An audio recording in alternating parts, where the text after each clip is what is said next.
Greetings, Goddess Body, Mind, Spirit community. This is Tirra, your Goddess Guru, your sister friend. And I love helping women align with their life purpose using the power of ancient wisdom and the goddess-centered lifestyle. We're here for our inspired morning Goddess Circle. Sisters, let us all come together, because when women come together, beautiful, amazing, wondrous, glorious things happen. So yeah, let's do this, G-Hive.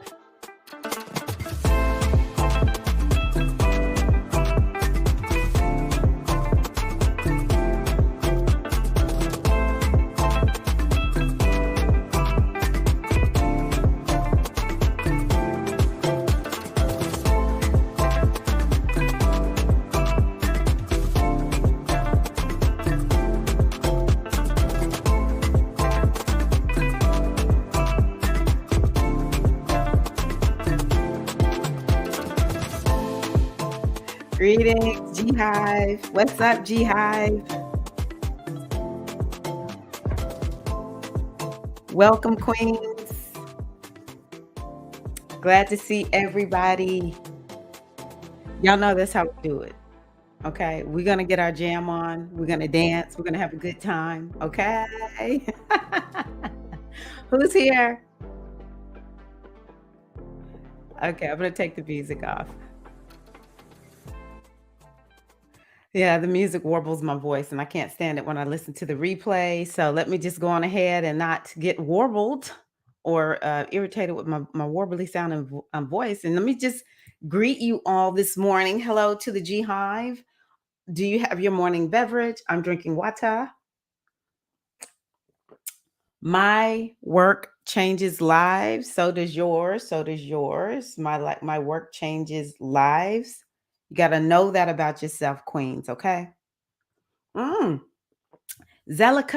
welcome. How are you, Queen?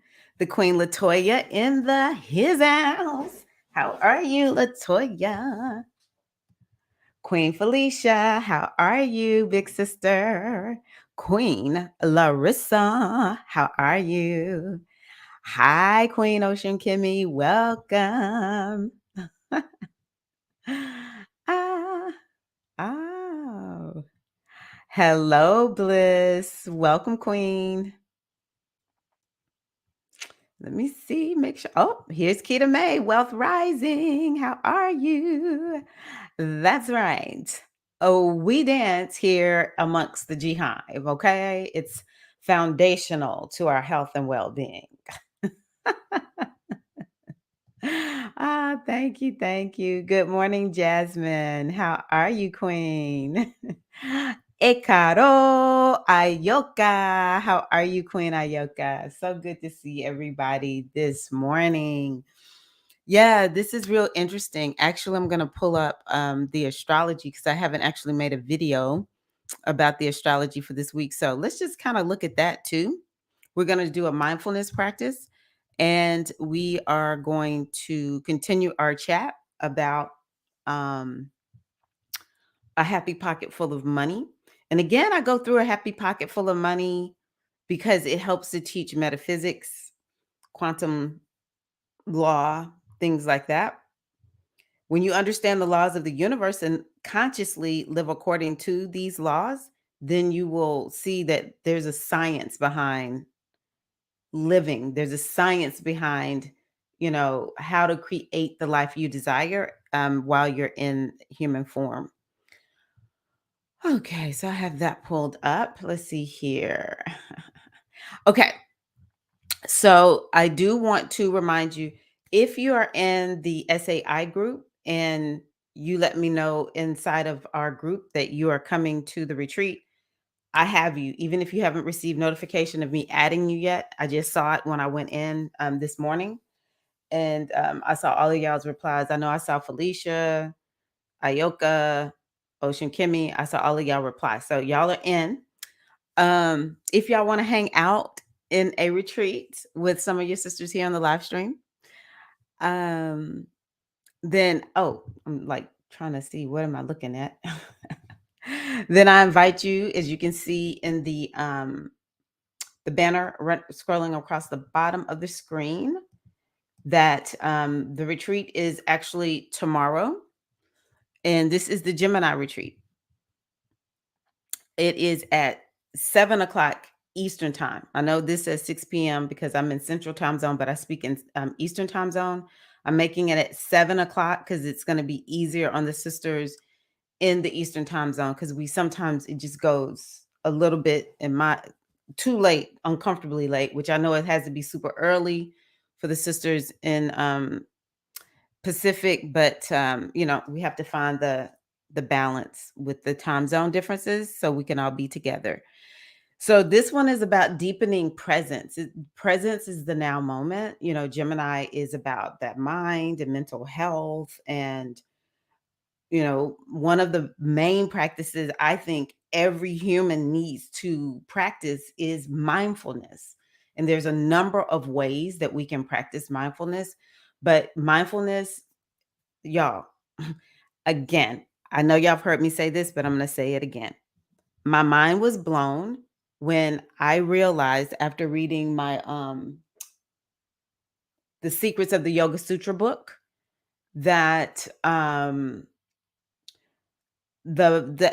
Yoga Sutra is so much about the mind. And in this book, it talks about how the mind is disturbed, distracted, and stupefied. And essentially, it's just speaking to how, one of the things that I put in the description of, or like the explanation for the circle, is how we just don't get any education about how to take care of this inner landscape. We get all this information put in, but we're not given anything to help us, no skills to help us learn how to manage the inside of us. And so if the Yoga Sutras, which go back thousands upon thousands of years, if the main focus of the Yoga Sutras and so many other ancient practices is this, focusing on the mind, then, oh my gosh. And for a lot of us, it's not working. Whatever we've been doing, it's not working. And a lot of it is because of what's going on up here. We think work harder, get some more education, do, go. Fix.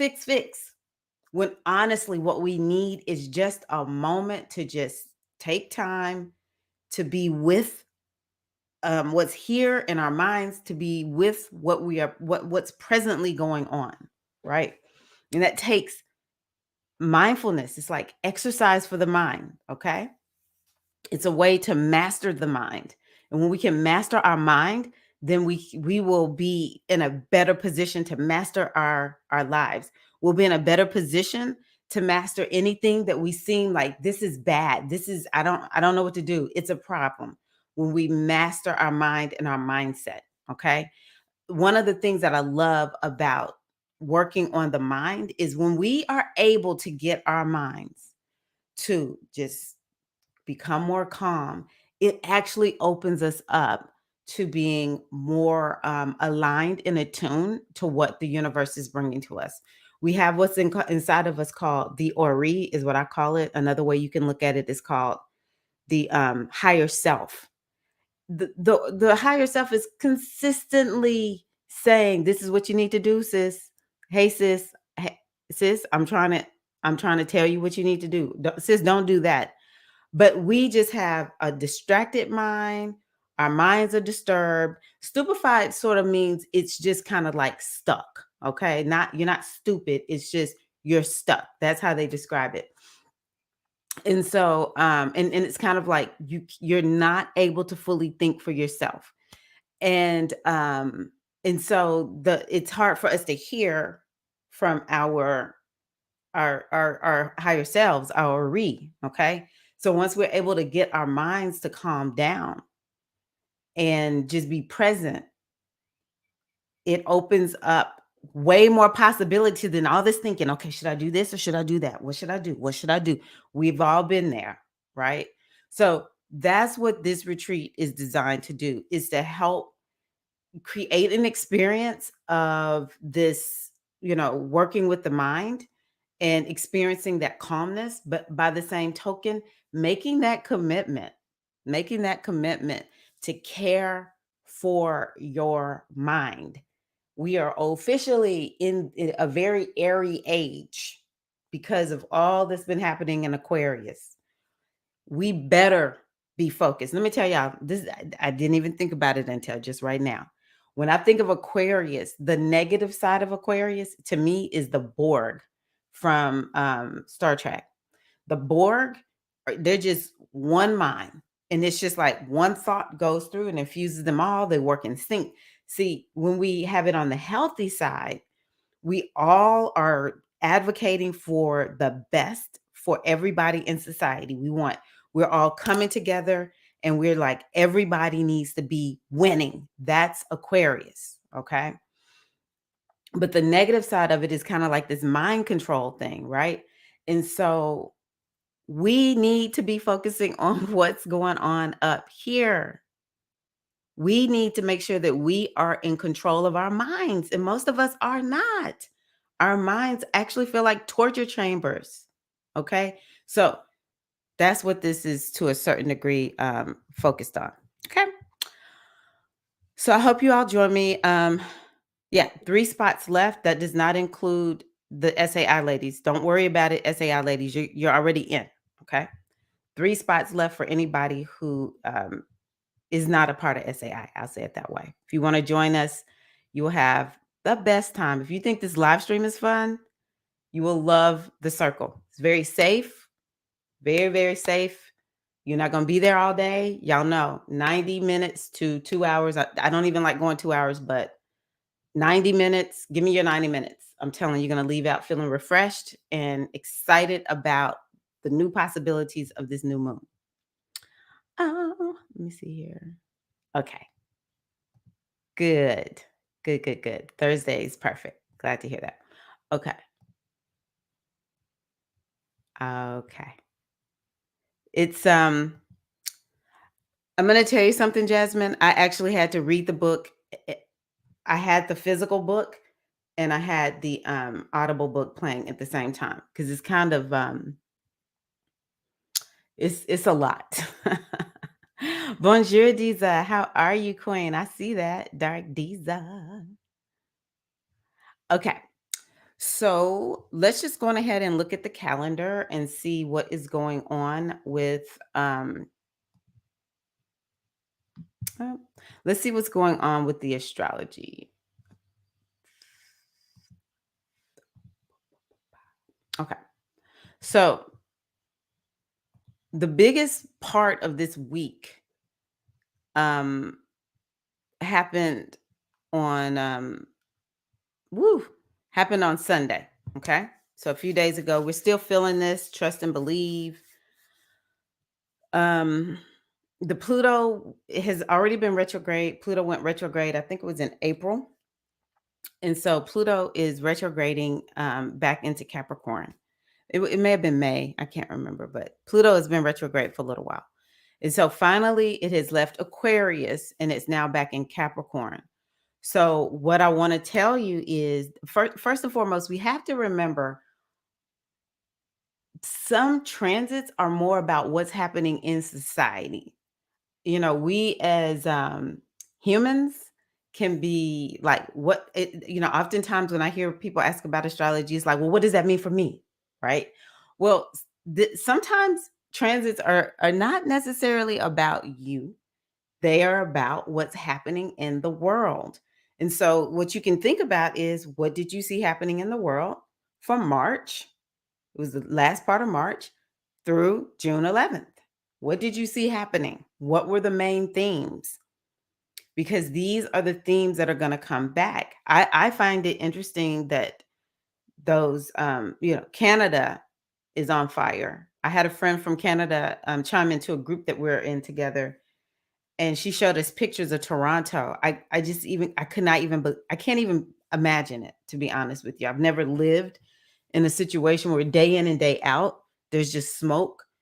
uh it looks like a movie scene, like something we would see in a movie, like The Matrix, or where there's been some major fallout and it's like, is the world gonna make it? It's just like five people left or something like that. um I just think that that has something to do with this Aquarius energy. It's gonna be coming back, and Aquarius is far reaching. Okay, this is something that's like, it's affecting everybody. That smoke was so thick. I don't know everywhere it went, but I know it did come down. One of the people in our group is in Pennsylvania. She was like, "Yeah, they had to. There was a time when they couldn't go outside." Right. Um. So, what are some of the things that you're seeing in society that you noticed? It could be something about governments. It could be about activism. I think activism has been even like watching some of the young people at their graduations and some of the statements that they were making. I feel bad that I don't keep up with what's going on in the world. I feel like there's so much going on in the United States. Is all I can keep up with. But maybe y'all have noticed something. Okay. Sharmika, how are you, Queen? I've missed you. I've missed you. I know all the G has missed you too, but I just want to tell you specifically, I have missed you. Uh,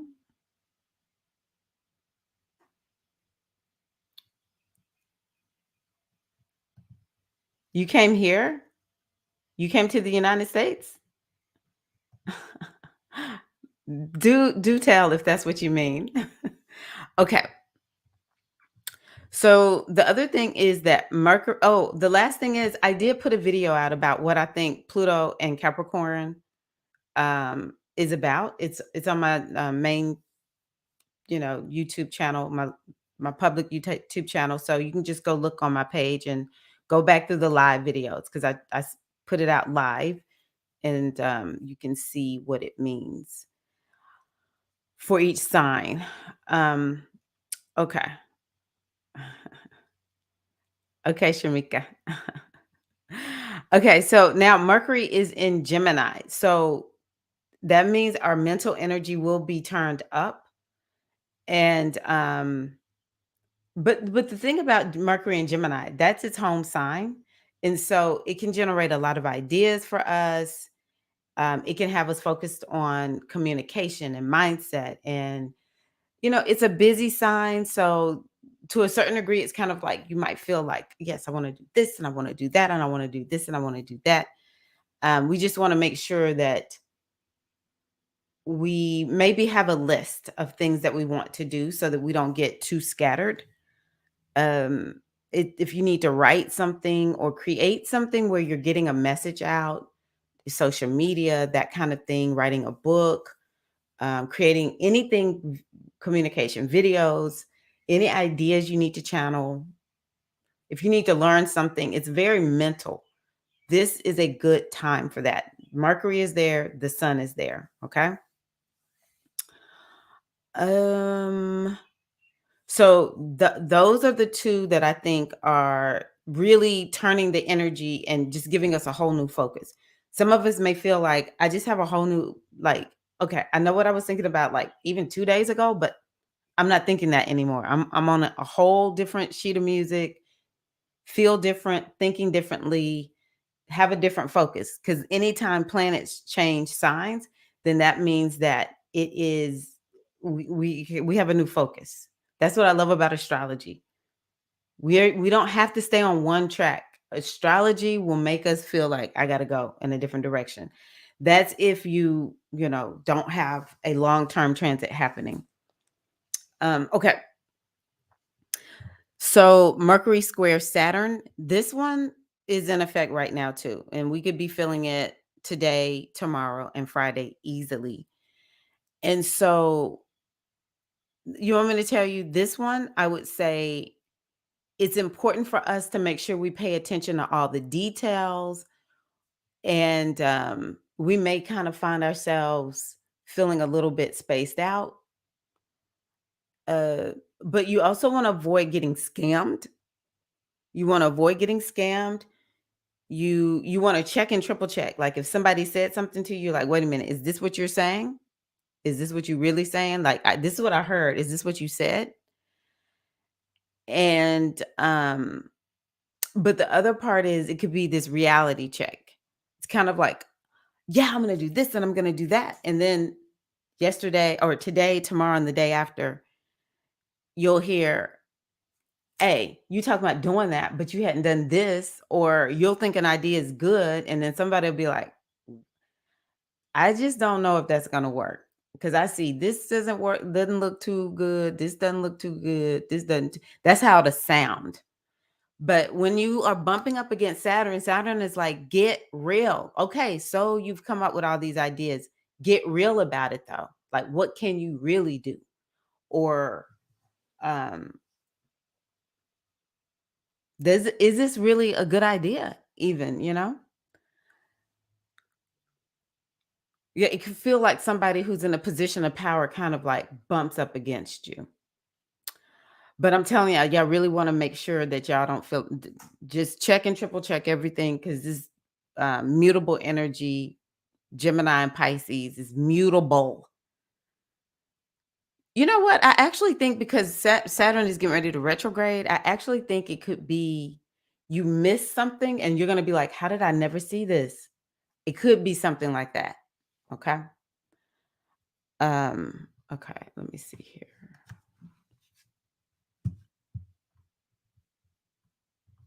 Oh, Idalva's here.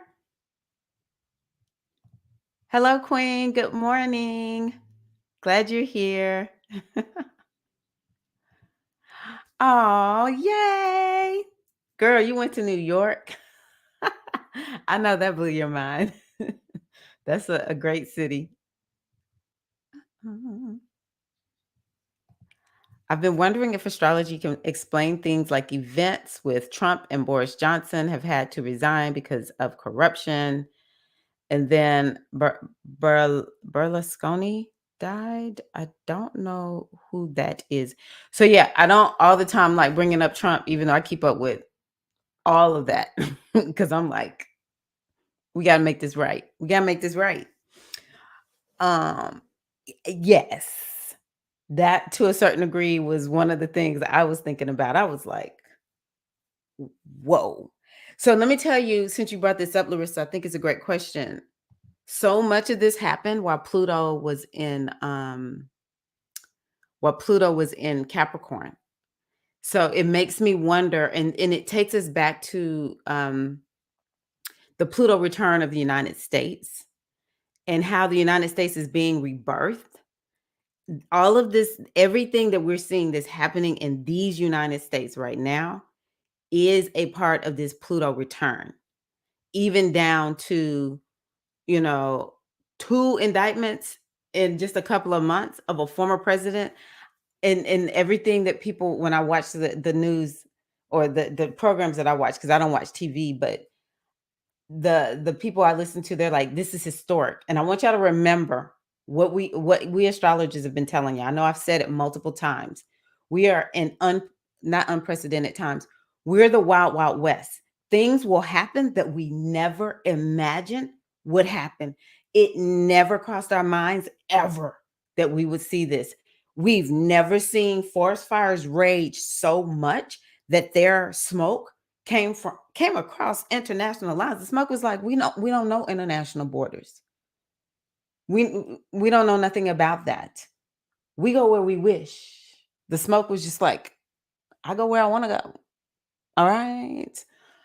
Never this is even if it happened before, which I don't see how it could because it's just the way our societies are set up. But let's say it has happened before. We don't know anything about it. We're in the wild, wild west. We're going to see so many things that we never saw before. So when you talk about Boris Johnson, then it's like Aquarius is like, you can't just do whatever you want. Capricorn, these leaders were able to feel like I can just do whatever I want. Aquarius is like, nah, baby, you're not going to do whatever you want. And so We have work to finish here in the United States. We really ain't seen nothing yet. Ah. Oh, the corrupt politician from Italy. He used to be the prime minister because I remember one of my friends, she lives in Italy. She was talking about him, and I was so happy to hear when he was gone, but maybe he died in office, and I'm thinking about somebody else. Okay. Yes, okay. Deeza just answered it. Yes. Yes, then Larissa. Yes. Very, very good question. Okay, so Mercury is going to sextile Venus. Of course, Venus is in Leo, and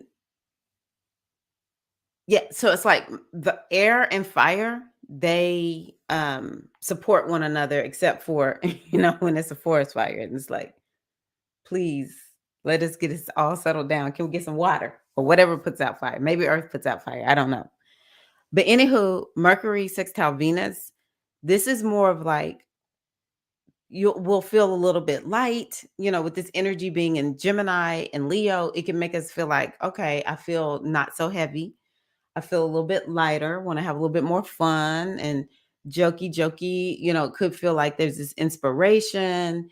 You want to do something creative, maybe with your hands or hands on, or, you feel inspired to learn and motivated to learn. Um, but it also could have you kind of like, okay, these are my values, and I want to see, are they lining up with, let me see here. Is this learning that I want to do lined up with my values? It's like this lining up my ideas. That's what I meant to say. Are my ideas, do they reflect my values? Okay. Maybe it's my thoughts. Are my thoughts and my values lined up? Is there a clash there? But with it being sextile, it could be some support. You'll feel supported. Okay. Um, but Saturn is going retrograde. And so this week, its energy is the most powerful. This week and next week is like super strong because it takes a lot of energy for it to actually go retrograde. So it's going to go retrograde on Saturday. Now, let me tell y'all about that. And I'm telling you, if you are not in my YouTube channel membership, I invite you to join. I'm not going to tell you what you should do, but I'm going to tell you what's there if you want it. I put a whole Venus retrograde masterclass in there for you. I put in there the Jupiter retrograde masterclass. I mean, not Jupiter retrograde, Jupiter in Taurus masterclass, because we're going to have a year with Jupiter being in Taurus. And so I want you to understand how to maximize that. And I'm going to put in there a Saturn retrograde video. I'll probably get it in there this weekend, actually. But one thing for sure, Saturn retrograde is actually kind of good because Saturn does well moving slowly and methodically. And so once Saturn goes retrograde, first of all, it's bringing in, let's see here, Pluto is retrograde, Saturn is retrograde. We're going to have Neptune retrograde at the end of this month, Venus retrograde in July, Mercury retrograde in August, and then Uranus retrograde in August. So you can see our retrograde season is kicking off, where it's kind of like asking you to slow down, take a break, move more deliberately in your life. And it's giving you this opportunity to start tying up loose ends. And with Saturn and Pisces, there's some structure that Saturn has been asking you to create. Saturn has been like, hey, you got to get this together. You're not living according to this plan. It's also about being responsible. Like, what have you been told? You need to be more responsible in this area. And you haven't done it. So let me just I don't know why I thought I heard something. I have to check my camera real quick.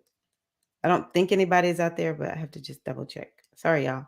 But anywho, that you want to be looking at, where do you need to be responsible, be more structured, have a plan where this is a mess. Like, it's somewhere in your life where I thought I heard something because now I'm hearing my dog bark.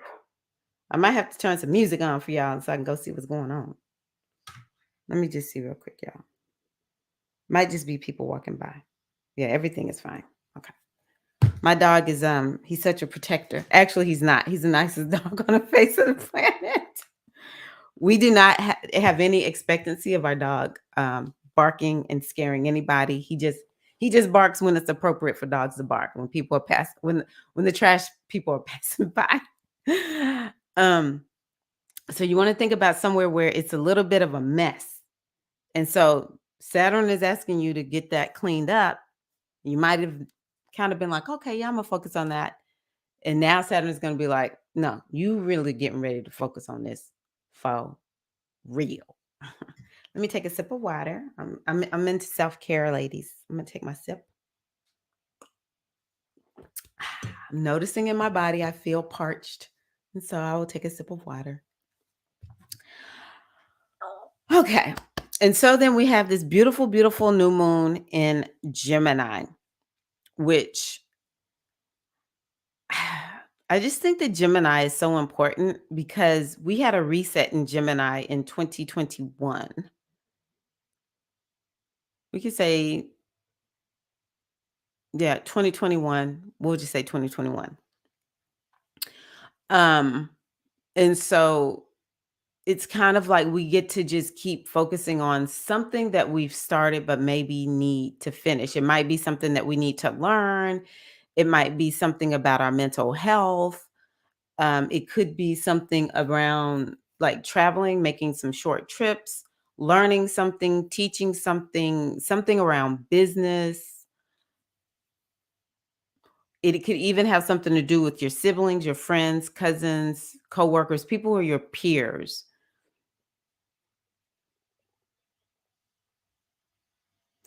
And Gemini is about skills. Um, when we think about the third house, in I'm going to show y'all something.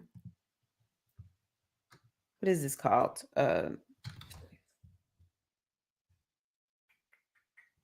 A chart. Now, everyone's first house, so we're just going to look at this as number one. Okay, this is Aries, and so we consider this to be 1, 2, 3. Not everybody has Gemini on this third house right here, but we're just going to call this number 3. So everyone's number 3 house is the house of self-made wealth. It has the potential. Now, I'm going to say it's definitely going to be anything. I can make no guarantees on anything that's going to happen in your life because we're all free agents, free will, and I can't make any guarantees. But in astrology, the third house is called the house of self-made wealth, and that's because it has to do with your skills. And if you focus on what you're skilled at, developing skills, using those skills, then you will make money. You will make money. That's sort of why it's kind of like it's beautiful that we live in this age where you go get a job and they train you how to be like in customer service or um I don't know. They it's like we kind of get the training to do certain jobs or whatever, but people have skills like I always used to think about the ones who fix air conditioning units, um, the electricians. They gonna always make money. I even think people like welders, skills. Um, in this modern day age, it would be sort of like VAs, in my opinion. VAs know how to work Zoom, they know how to use Canva or Adobe, they know how to cut and edit videos. I mean, not all VAs do this. I'm just saying they have skills that a lot of people don't have. People get stressed out about using technology, but a lot of these virtual assistant is what VA stands for. They have all these skills and they can just go to somebody and just be like, if you don't want to do it, I'll free you up so you can work on the parts of your business that will make you more money than you focusing on something that's more task oriented or whatever. And they can come in and just help really revolutionize a business. So focusing on skills. This is something that I think is important. Maybe you have a skill and you haven't applied it. This new moon in Gemini, use your skills. It's also about teaching. What can you teach? Or if you don't have any skills, commit to picking up some new skills that you can use to, not always about making money, but I think a lot of people don't understand how you really and truly can put yourself in a position where you can just work wherever you want if you have a skill. Okay. But you can, maybe you want to learn new cooking skills, or you want to learn new skills around cleaning your home. It could be something super basic. Maybe you want to learn some new skills when it comes to me, skills are more practical, but I also think skills in like managing the mind and managing the emotion. It's just being skillful. Most anything that we want to do in the world doesn't take talent. You just need to have the right skills to do it. Maybe you need to work on developing business skills. It's great to have a gift. If you want to turn that into a business, you've got to have the business skills. What business skills do you need to work on? So, or like for me as a YouTuber, maybe I want to work on my YouTube skills. It takes a special skill set for YouTube, right? So I want y'all to be thinking about that. Ooh, okay. So we start the week off. I'm going to even say we're going to feel the Sun Square Neptune even back to Saturday, Sunday, Monday, Tuesday, Wednesday. Okay. Yeah, I'm telling y'all, this week is from now through for sure next Wednesday. I just encourage everybody to um check and triple check. Do you have your keys? Make sure you don't, maybe change your passwords on some of your social media. If somebody tries to sell you something, you might want to say, hold on, let me check with someone else and ask them to look at this, because maybe someone's trying to get over on you. It's very important.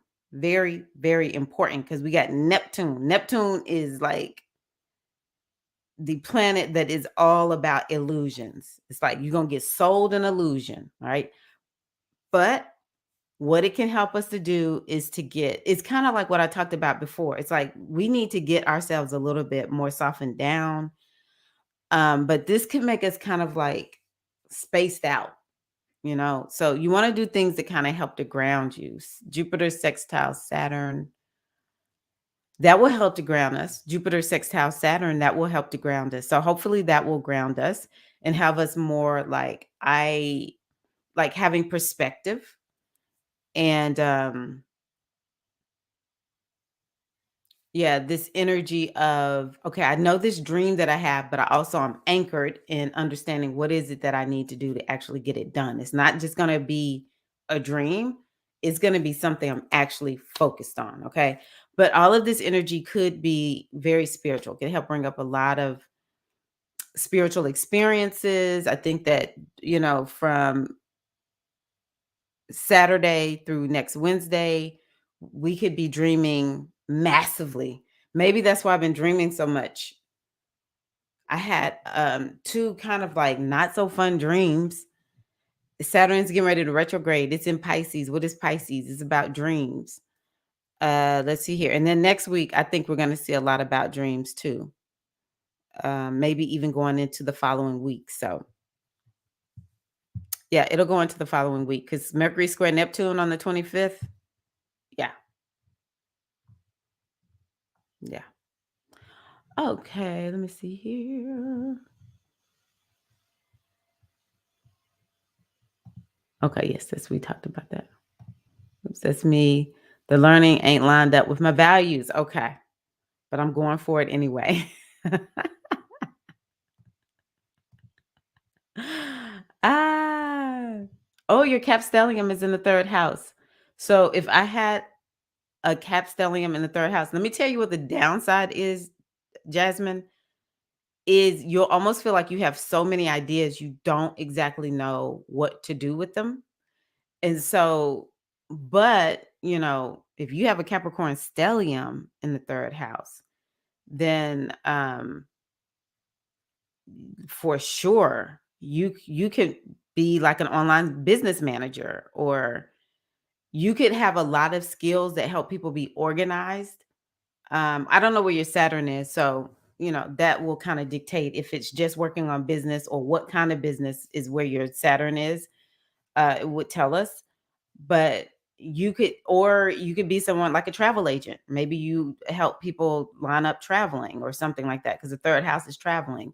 Or maybe you want to own a Airbnb, because the third house is like, um it's the gig economy. You could be somebody who could be, maybe you aren't the Uber driver, but it's not Uber. I don't know, I have another word to describe it, but you have your own Uber like situation.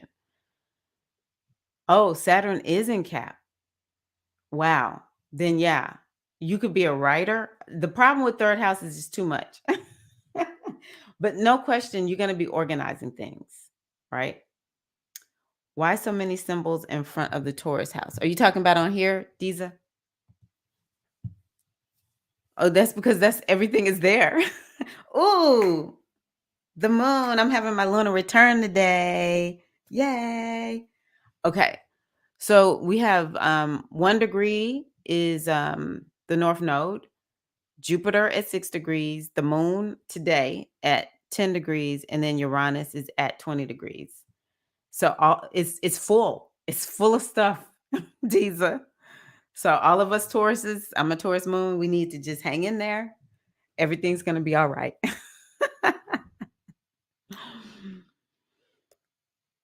Ooh. Yeah. Yeah, right now, 1, 2, 3. It's not a stellium, but it's stellium light, is what I would call that. Jupiter being there is good, Diza. The moon being there is amazing. It brings blessings. Uranus has been there since like 2018, 2019. So we have gotten kind of used to Uranus being there. So, and then the North Node is about to leave. Let me see. Hold on, y'all. Hold up. Hold up. When is this happening? Okay. So the North Node will be there for a little while longer, Diza, but it's going to be leaving soon. Okay. So that house it's not going to feel lighter because Jupiter is there and Uranus is there. That's a lot of energy. But in a way, it will be a little bit toned down a little bit. But the nodes of the moon are moving into Aries and Libra, uh, July 17th. So everybody get ready. Whole new world. Whole new world. All righty. So yeah, this week is one where it's a mixed bag, to be honest with you all. It's very much a mixed bag. Um, it's not, I would rate it moderate. Mm, maybe moderately high, just because Saturn is going to retrograde, and we just have this energy of Neptune this month also. So, or this week I should say. So into next week in Pisces energy. So it's kind of like a spacey type of energy, free floaty. Um, but still, I just think that it's gonna take some mindfulness. So speaking of mindfulness, let us go on ahead and do our mindfulness practice. I decided to focus on stilling the mind because of what I talked about in the beginning. It's just, this could be a time where we feel like our mind is just going and going and going. Like, even it's just how it is. We will just go on an autopilot. Okay. And then the next thing we know, we're starting to feel anxious. And sometimes we don't even know why we're feeling anxious because we registered something up there that we're concerned about, but not fully consciously. Okay. So we want to find ways to begin to still the mind and to get all of this rapid thinking slowed down. And so this is a practice that you can use to still the mind and help you settle back into what we call calm awareness. Okay. It, our minds were not meant to be focused on a whole lot. So maybe even pulling back a little bit from social media in the news and the internet. I really believe in taking that time. What I do is I tell myself, if I start a video that's an hour long, I'm in it for the long haul. That's it. I'm going to stick with that video because that's what our mind needs, that long protracted thinking. And when we do that and we just keep ourselves focused, then again, this is how we're able to open up ourselves to more possibility. We can be more productive and it feels better. Okay.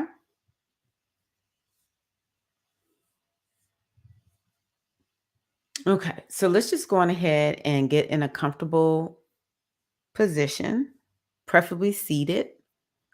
But if you need to stand up, just stay safe. If you're going to stand up while you're closing your eyes, just take a deep breath in.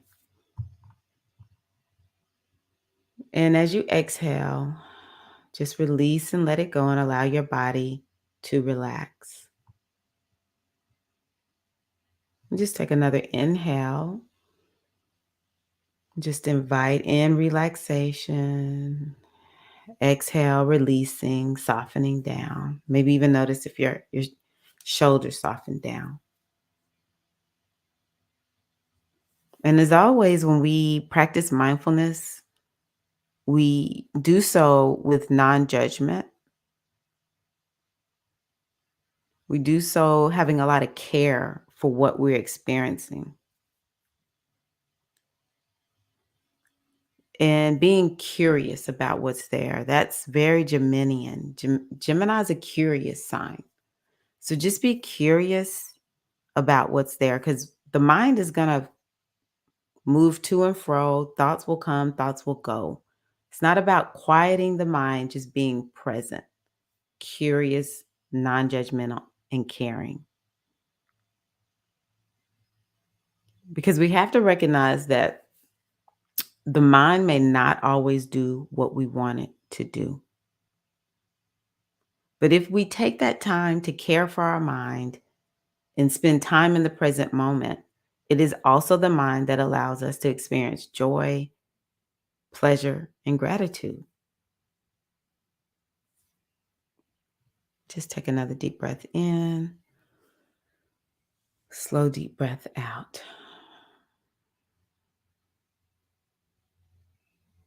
And if you get distracted, sometimes you can just think inhale on the inhale and exhale on the exhale so that your mind has something to focus on that anchors you to the present moment.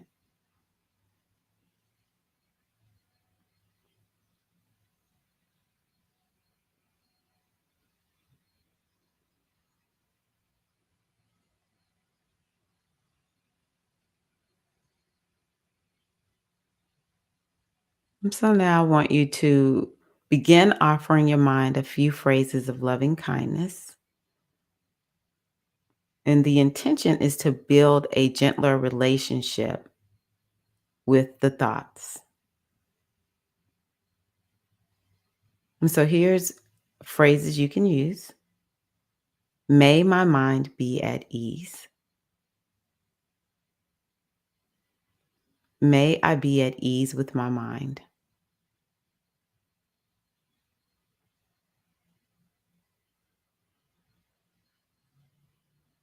May my mind be at ease. May I be at ease with my mind.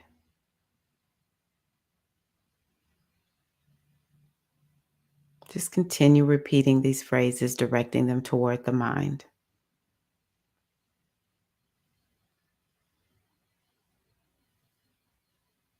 May my mind be at ease. May I be at ease with my mind.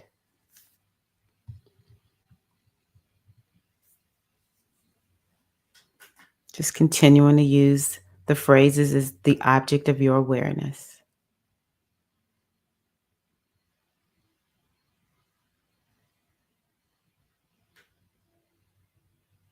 And try to hear the words in your head and connect with the meaning of the phrases.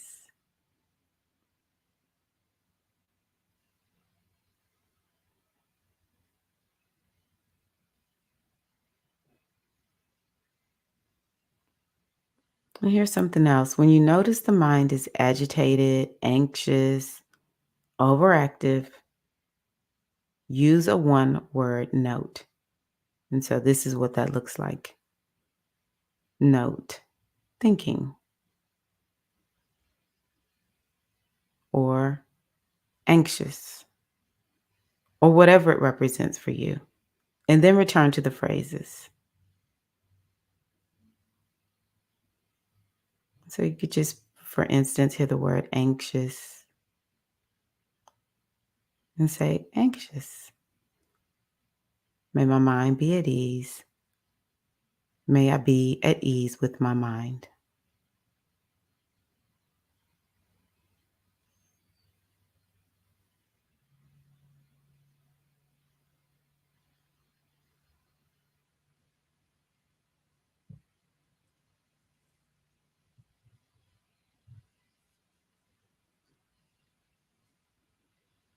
And just take a few more moments. Repeating the phrases, may my mind be at ease. May I be at ease with my mind.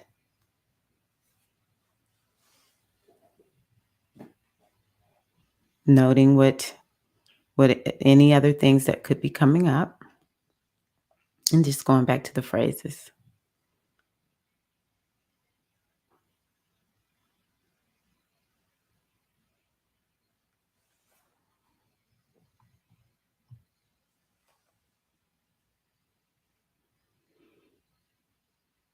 And just taking a deep breath in. Exhale, remembering as you move forward with the practice, this is about being gentle. When we take our stilling the mind break, there's no need to force or strain to concentrate. As you go about your day, if your mind wanders off, just notice it doing so, gently bringing it back. You can even use the phrases as your anchor. When you feel your mind is just doing too much, playing out all these mental scenes, that could be something that we're experiencing over this next week, playing out things in our minds that are never going to happen. May my mind be at ease. May I be at ease with my mind. When you're ready, you can go on ahead and open your eyes.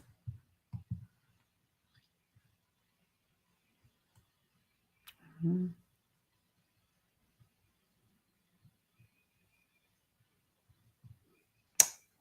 So I would love to hear how that experience was for you all, sisters. I'm going to turn on just a little bit of music just to kind of give me a little moment. How was that for you?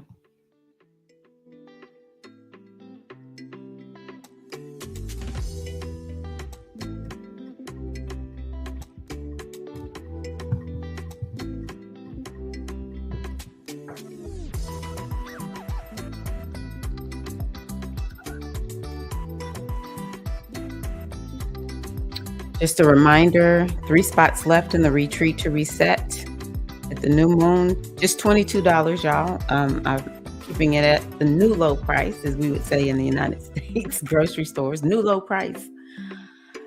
So yeah, join us for this Gemini new moon circle, deepening presence, self-care for the mind, opening to magic.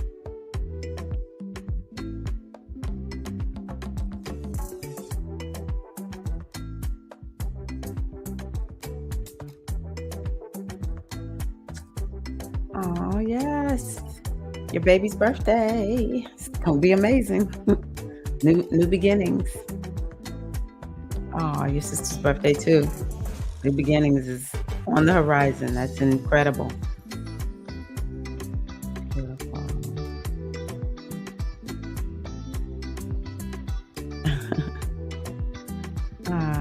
That was very relaxing. It helped my clear quartz and my third eye. I love that. I felt so comfy. That's what I love about mindfulness. Oh my gosh, that's how it makes me feel, Jasmine. Okay, queens. So we're gonna move on. We're gonna move on to our a happy pocket full of money. Let us begin. So here we are. New section. Let's see how this lines up. Oh, and at the end, I'm going to pull from the Starseed Oracle. Okay, the most amazing thing about life, as many have discovered, is the act of creation is very much an act of realizing that something was already there. Sounds like something I said today. ah, yep. The universe is designed that way. It's all here. Yeah, it's all here now. Okay, I agree. All that could possibly be. A person is able to experience what is already there through choice, and that choice is made increasingly possible by increases in their understanding and perception of life. Have intentions, but not preferences or addictions. That's something I don't remember him saying. That's interesting. Have intentions, but not preferences or addictions. Yeah, because intentions are not as set as preferences and addictions. Preferences and addictions, according to what he's saying here, this is how I'm explaining it. Because we're gonna have our preferences. But in general, what this is about is what's making you not open, what's keeping you from being open to allowing something in. Some of it could just be like, this is who I am and I've always been this way. Is that really true? Have you always been that way? Is there ever a time when that wasn't true? Those are the kinds of things we really want to be looking at. Where do we have this is just how it is type of um, attitude or mindset is how I'll say it. Um, Choose future outcomes by your intentions and desires, but accept all present moments. Okay. What does that mean to y'all? That right there, that is big. I don't know why I'm using that so much. Okay, but accept all present moments. Present moments are the perfect outcome of your past thoughts, states, and actions. We've said this before. And it's one of the reasons why I have been talking about this need for us to be focused on mindfulness, because present moments are the perfect outcome of your past states and actions. They're a gift to enable you to experience yourself and to grow. There's no way we're going to know what's going on if we're not really focused on, okay, here I am. Let me retrace my steps and see, how did I get here? Right? So, resisting and cursing the past perpetuates its nature. And the way I hear this is like what I told y'all, this one teacher who I love listening to said is, we're such powerful creatrices. We create the good, the bad, the ugly in our life. If we can accept that, in NLP, we say, I am at first cause. Okay. When we accept, I created all this, then it's beautiful. It may not feel good, but if you would allow yourself to create something new and don't feel like you're stuck in this just perpetual, like I'm perpetually fill in the blank, this thing that seems so wrong to you, then when we can begin to look at it and say, yeah, I created it, and let me see what else I can create over here that I love. And see, that's the other thing that we struggle with. We will look at all the things that we do wrong and don't give ourselves any credit for what we do right. We do something right, a lot of times it's like, okay, I did that, but maybe you think it's a fluke.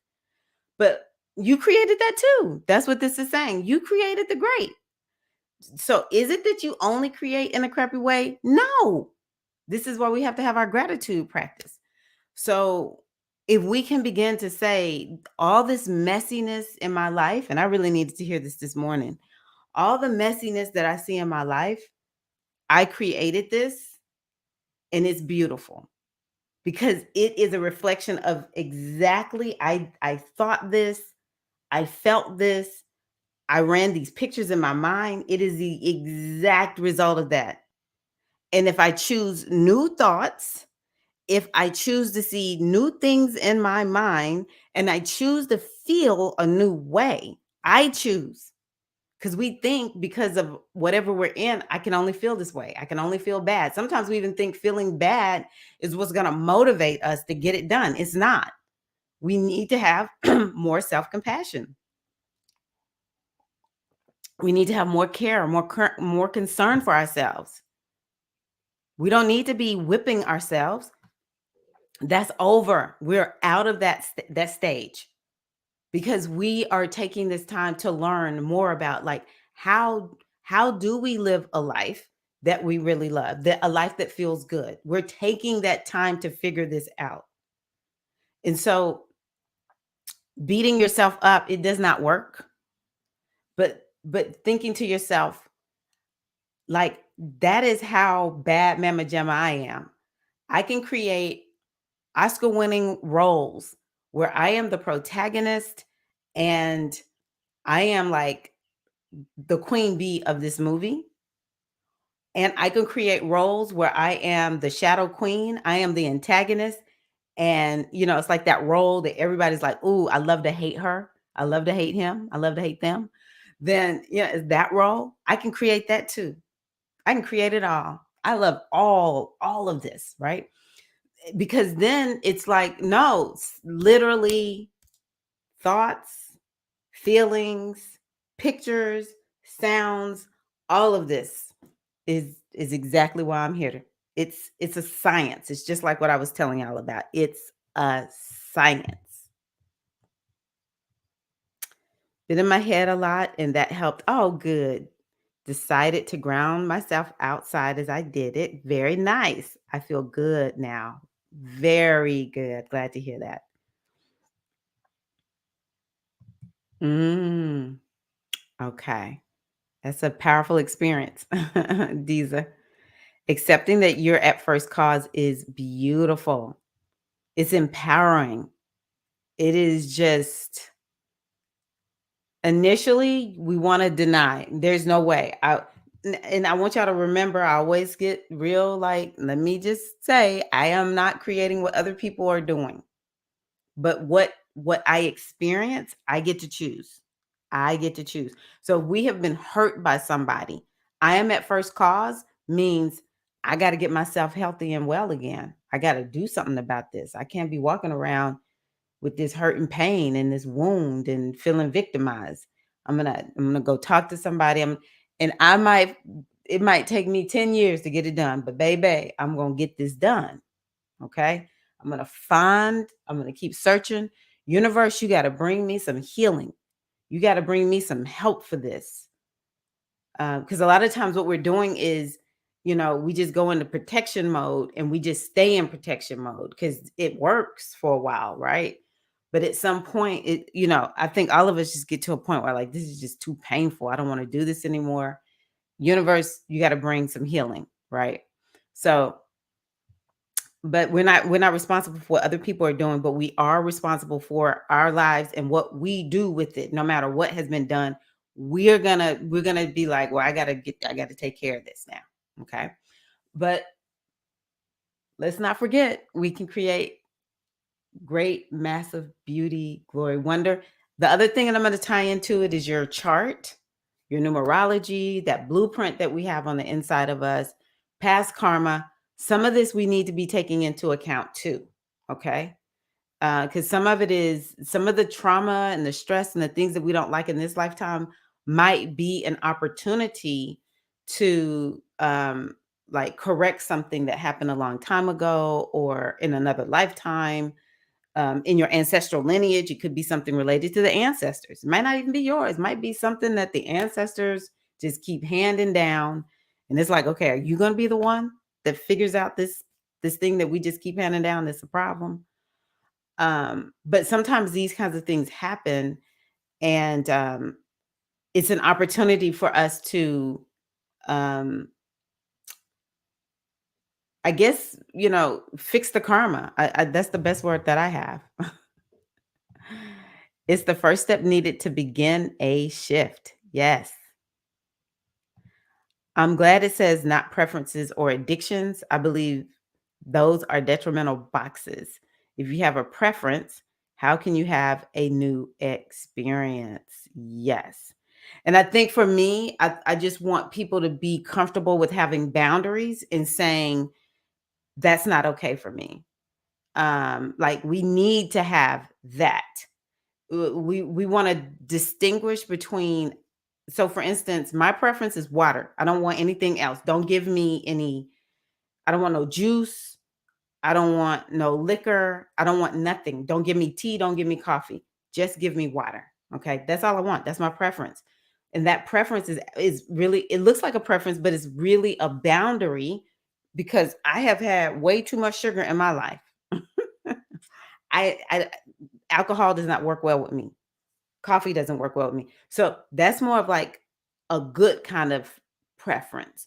But if it's a preference where it's kind of like it doesn't allow you to experience something new, and a lot of us kind of are like, it's like you're saying, no, I prefer, I do things this way, but it's not really because you can't do it.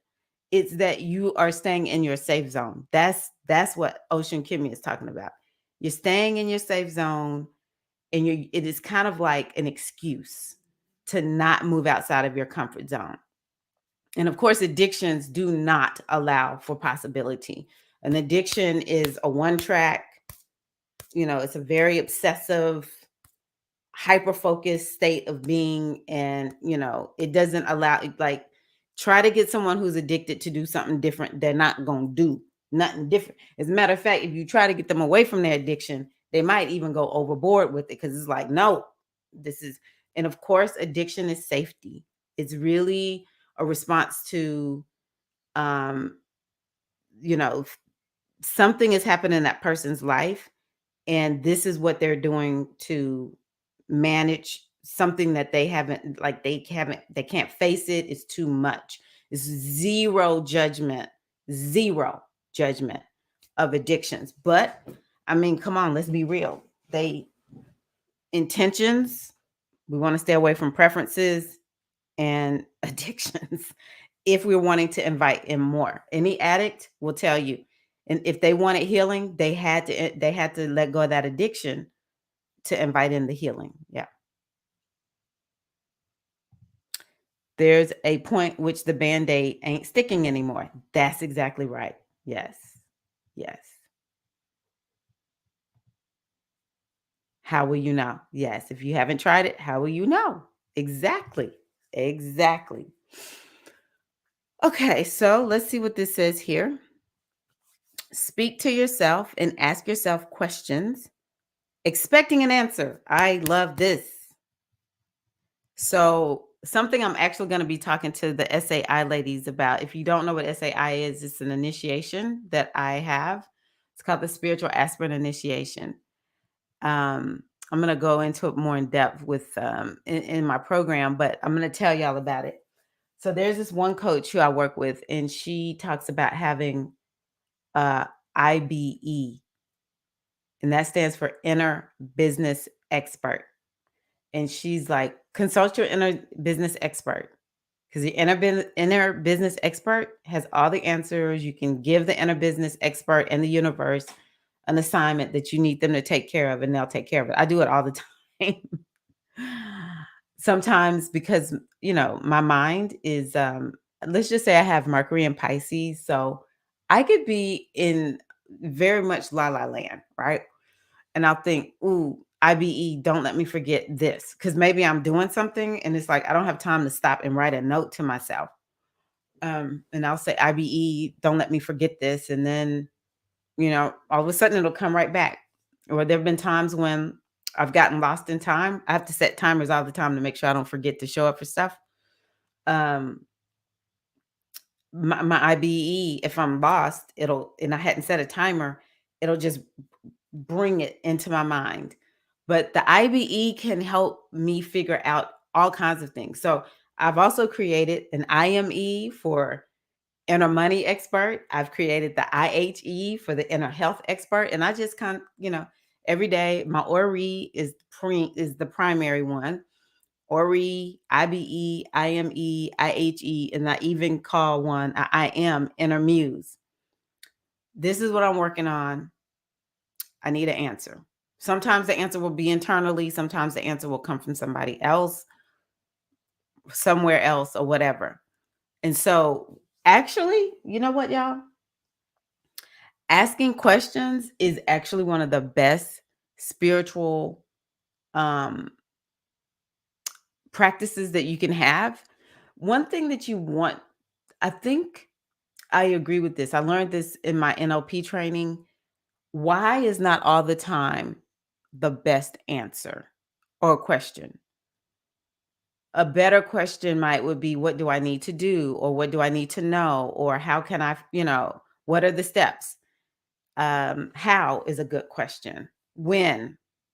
Sometimes why is a good question, but we don't want to start with why all the time. We want to get something that will bring more of a specific, like, steps.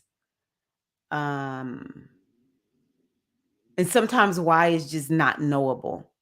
We may not be able to get that full answer. Okay. So ask yourself questions, expecting an answer. You will soon develop a knack of getting the answers from within. They come as feelings, not words, but you can get what they mean. You can get the gist or the gestalt of them. A gestalt is going to be more of like, it's kind of like a picture, I guess you'll say. I'll say. I'm not a therapist, but yeah, gestalt. A gestalt is a grouping.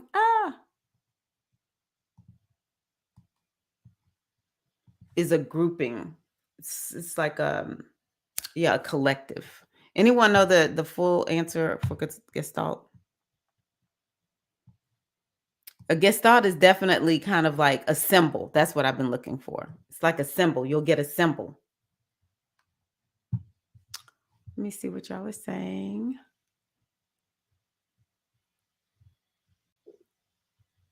Okay. Your experts are really the seven spirits, the seven mothers in Isaiah 11:12. Okay, I never heard of that. Never heard of that. But actually, I want to say there's like I think I saw something about something, I can't remember what it is called. The muses, maybe they're the muses or something like that. Okay, learn to distinguish between genuine feelings and thoughts or emotions that mask themselves as feelings. So what's the difference between a feeling and an emotion? This is so weird. I'm working on creating a new program, and I'm buddied up with the lady, and I was looking at her program. She's creating one too. And she said there's a difference between feelings and emotions. What would that be? What would that be?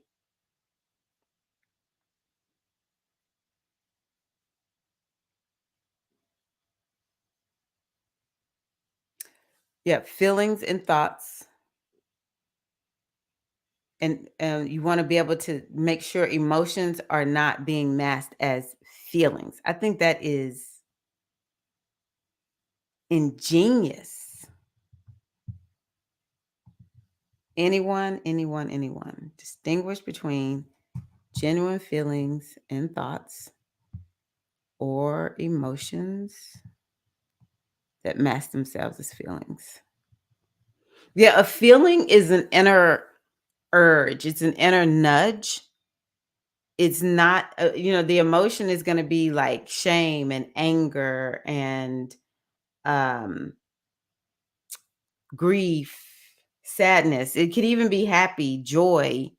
Um, what else? I don't know. We have so many emotions. Whereas a feeling, it is an inner nudge. It's more of like a knowing. Let me see what y'all say.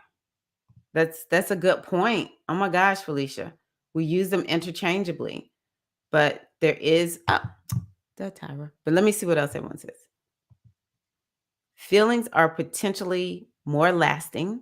Emotions are fleeting reactions to events. Yes.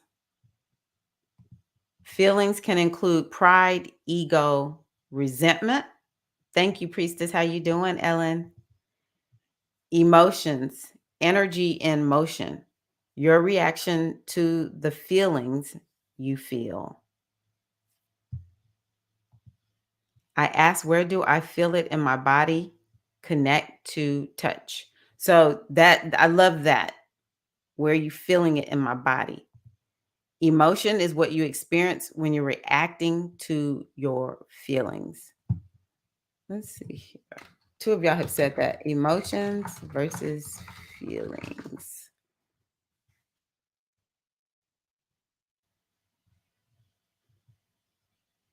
I hope it's not a whole bunch of ads on here. These new fandangled ads nowadays make me just not want to click on certain blogs. Okay. Emotions and feelings are not the same thing, despite people using the words interchangeably. Emotions are real-time data sparked by sensations in the body. Feelings can be more biased, altered by mental misconceptions. Eek. Not sure why that happened. Developing emotional awareness can help prevent reactivity and false beliefs. Let's see if there's something a little bit.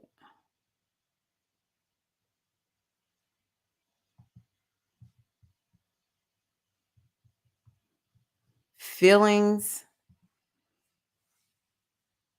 both emotional experiences and physical sensations, okay, such as hunger or pain, bring about feelings. Feelings are a conscious experience, although not every conscious experience, such as seeing or believing, is a feeling. Emotions can only ever be felt through emotional experiences. It gives rise to, even though it may be discovered through, its associated thoughts, beliefs, desired actions. Emotions are not conscious, but instead manifest in the unconscious. Now that I know. And these emotions can be brought to the surface of the conscious state through extended psychotherapy. A fundamental difference between feelings and emotions is that feelings are experienced consciously while emotions manifest either consciously or subconsciously. Interesting. It just lets me know I need to do a little bit of more work on those. Mm.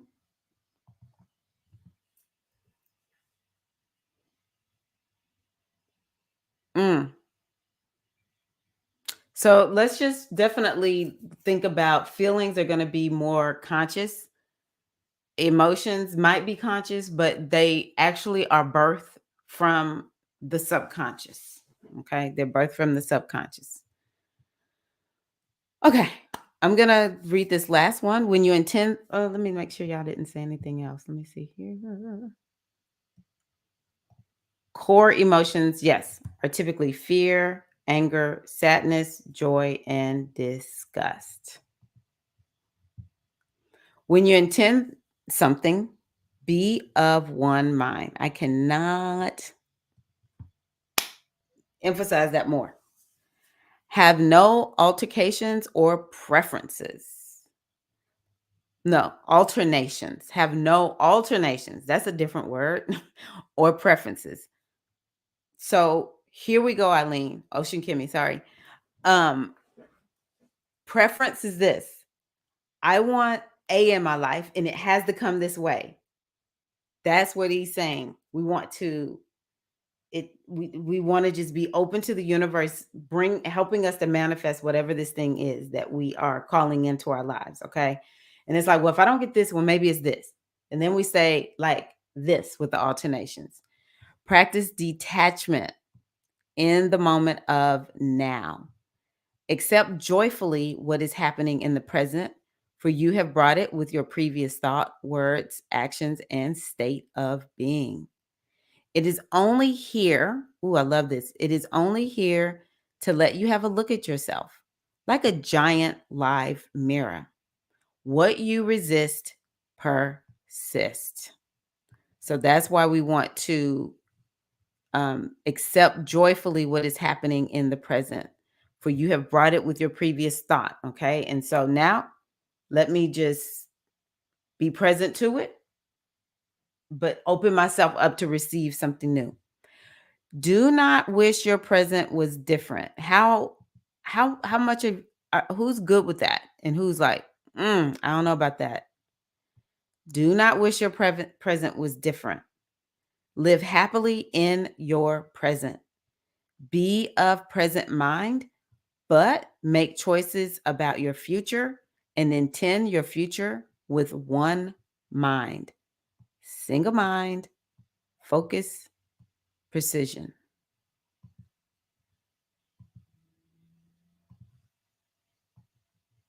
How do y'all feel about that? Yep, you have to is it be constant in what you want and stay open. You have to be constant in what you want and stay open, all caps. Who is okay with this sentence right here? Do not wish your present were different. Was different. Who's okay with that? I know I kind of struggle with it. That line right there is the difference between emotion and feelings. So I just want to say, do not wish your present were different. I think that is like the main thing that we need to take away, because most of us will talk about what we don't want. We wish this wasn't this way and that we're doing this, right? When it's just important for us to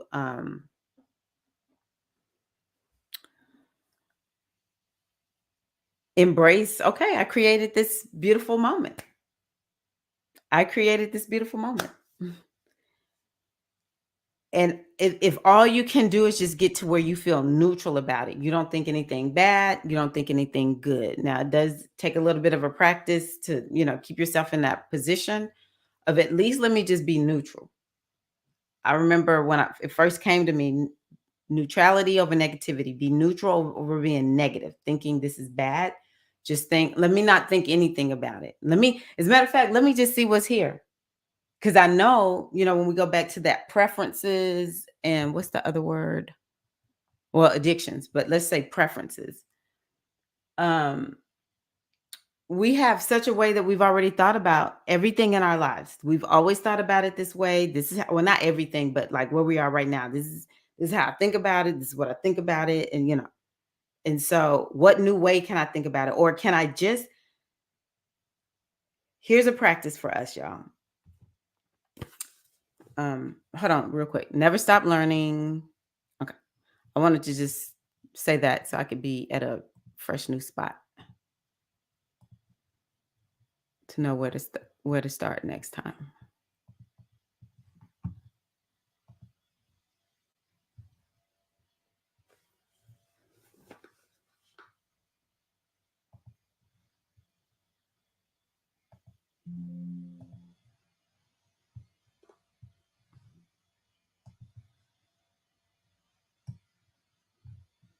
I'm having to save it so I don't I'll know where we coaching. So I'll know where we start next time. It's page 63. Okay. So this is what I want us to do. There's this one book that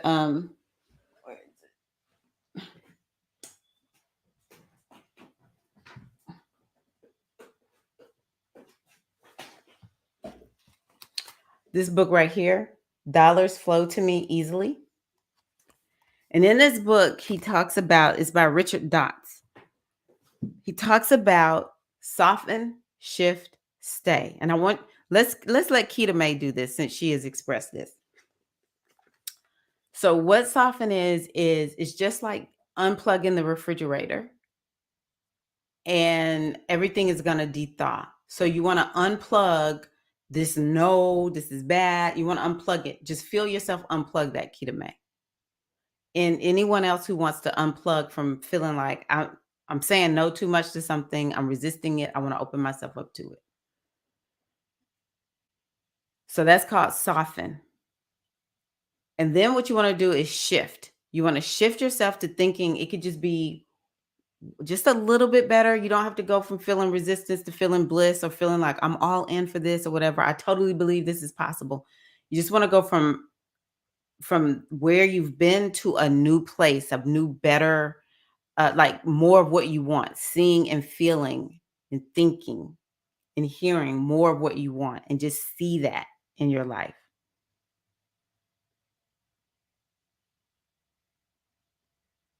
And then you just want to stay there. You want to just keep your focus, your mind, your ashe. You want to just keep it there on that new scene that you brought up in your mind, where it's more of a yes. And we're just not going to shift back to what we don't want. When we feel our mind shift in that direction, we're like, nope, unplug. I even literally just see myself pulling the plug out from it. And then I shift to what it is that this is where I'm headed now. Because you have to give the universe a compass to focus, to point towards. You want to give the astrology a direction for it to go in. And if you keep it plugged into what you don't want, it's like, this is all you're giving me. But when you shift and you just are like, this is where, in my mind, I don't have to know how it's going to come. I don't have to know anything about any of that. All I need to do is just keep it top of mind. And I want to feel, like good about it. I want to feel like this is a yes, right? We're just wanting to move away from being like, no, right? And I'm just going to stay. So soften, shift, stay.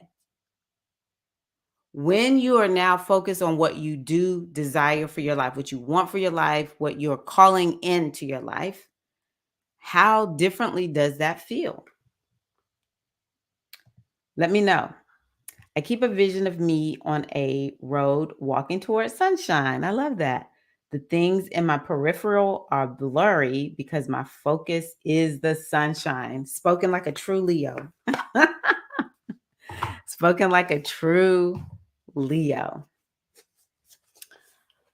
So yes, let me know what soften, shift, stay. Did anyone try that exercise? If so, type it in. I'll come back to the chat in just a minute. I want to pull a card from the Starseed Oracle for us. Let me take a sip of water, y'all.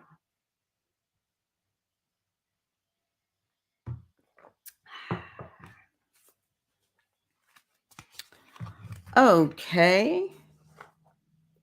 Ooh, this is so Venusian. It says surrender to the sweetness. Venus energy, pleasure, joy, make love to life. And I'll tell you what, you're going to call something in with that. You're going to call something in with that. I love that she has brown people on here, Afro people. I never noticed that.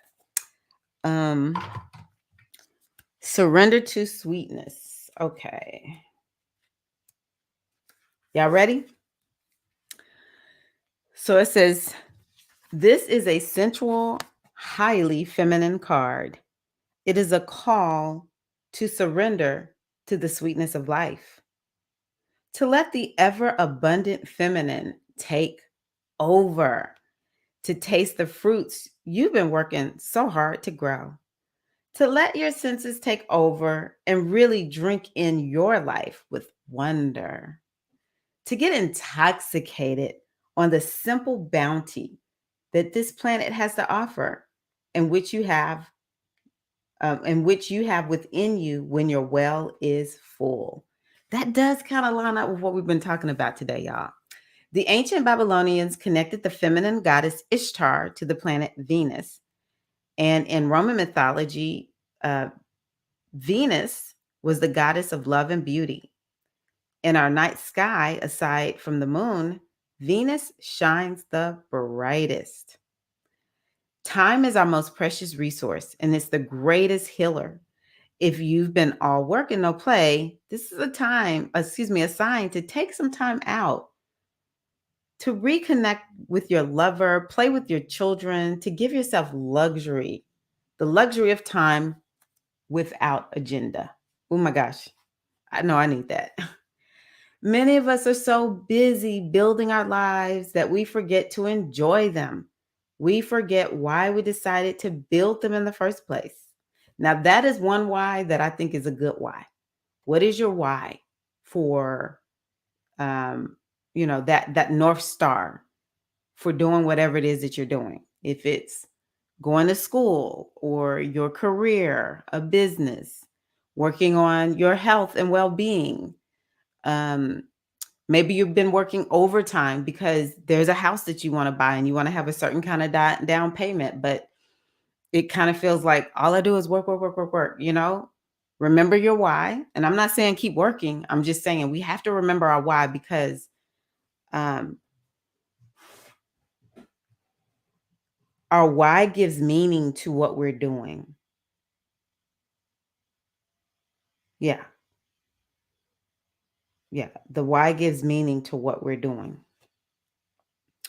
Disconnection from the sweetness causes more pain than we realize. So many of us walk into soulless buildings 5 days a week in the name of survival. We strive to build the life of our dreams, but drive our exhaustion. This card is wooing you back to the pleasures of being human. I love that. I'll underline that. This card is wooing you back to the pleasures of being human. I'm going to tell y'all why I like this so much. Is because it's one of the things that I keep saying.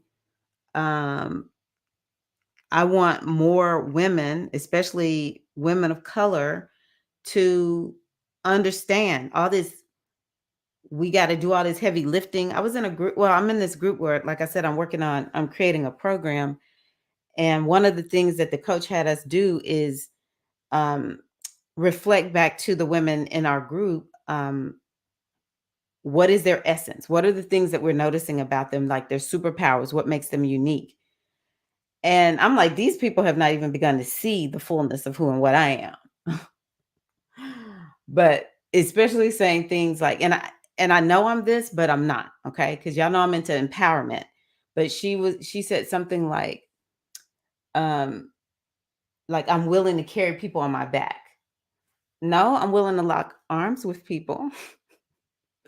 Because that notion of me, no, that's what I want. Women in general, are we going to do it? Yes. Don't get me wrong. There are some people I'm like, girl, get on, right? No, I'm like this. I'm an empowerment coach. Empowerment is my message. No, I'm locking arms with you. I'm doing everything I can to give you what you need to tap that power within you. Okay. And because I just think that this notion of this pride of just, I'm taking care of everybody else. No. This card is wooing you back to the pleasures of being human. Do we even know what that is? Come on, sisters. Tell me, what does that mean? Tell me, what does that mean? Wooing you back to the pleasures of being human. Come on, somebody. We need to have some pleasure up in this piece. If we're not living in alignment with Oshun, Venus, Ishtar, whatever name you want to call this energy. I was just talking to somebody, I think it was Ia Oshunfunke. I don't remember who it was, but we were talking about, oh yeah, it was Ia Oshunfunke.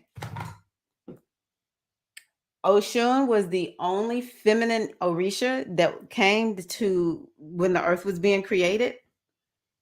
And those masculine Orisha, they weren't paying no attention to her. They weren't treating her right. She was like, all right, bet. This is what y'all gonna do? I'm gonna go on back up to heaven, Orun.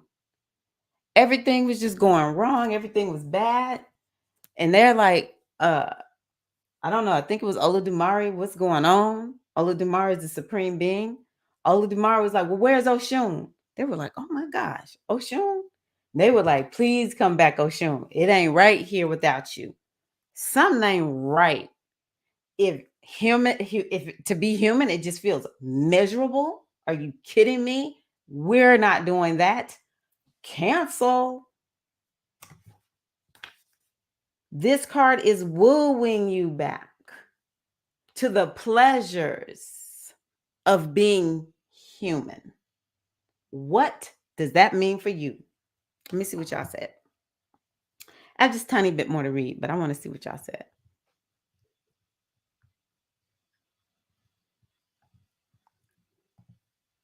So is that gratitude, Felicia?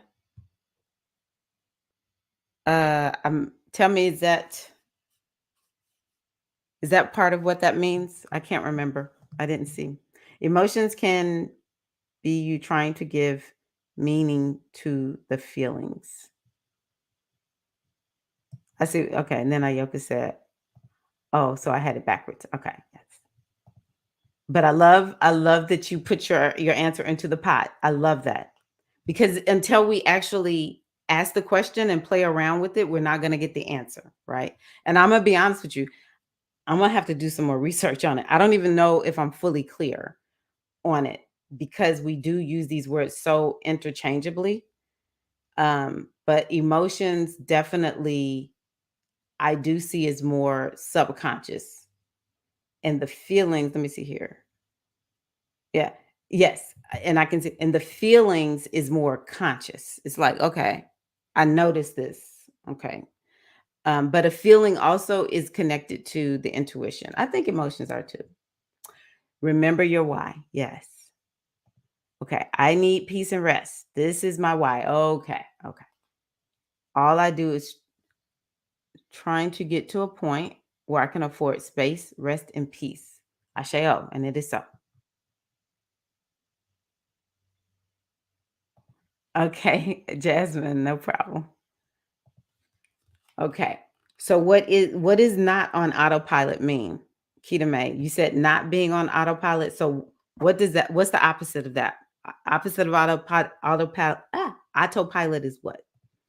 Okay. I have forgotten what it felt to have someone holding my hand without ulterior motive. NYC gave me that back. That makes I feel so warm and fuzzy reading that, Diza. I then took off my cape, put it down, uh, and wait a minute, and put down other people's bags. Yes. Took off the cape, put down other people's bags. Essential.